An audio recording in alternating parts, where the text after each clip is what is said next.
Class 11-এর final exam আর period cramp নিয়ে আমার বোনের অবস্থা বেহাল, তাই ভাবলাম ওকে কিছু একটা করে খাওয়াই আর সারপ্রাইজ দিই।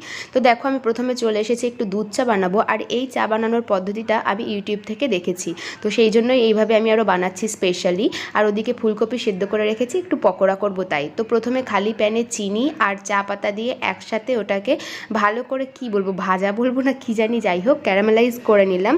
তো দেন ওর মধ্যে আমি দিয়ে দেবো আস্তে আস্তে দুধ, আর তারপরে দিয়ে দেবো আদা ছেঁচে এবং তেজপাতা আর দুটো এলাচ। এই যে দেখো দিয়ে দিয়েছি, দিয়ে এটা ভালো করে ফুটিয়ে নেব।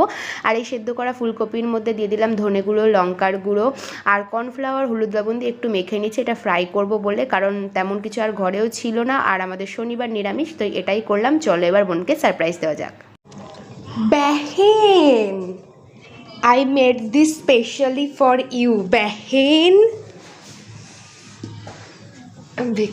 আর ওইভাবেই চা বানিয়েছি। স্মেল পাচ্ছিস সুন্দর একটা? এই ভাজার একটা এসে পাচ্ছি।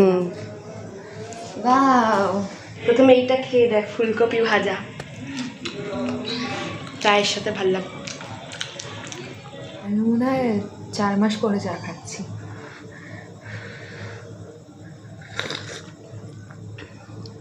ভালো লাগছে। তো বুনুর তো এই ছোট্ট সারপ্রাইজটা ভালো লেগেছে। তোমাদের যদি ভালো লাগে তাহলে কি করবে, এক্ষুনি লাইক করো। টাটা।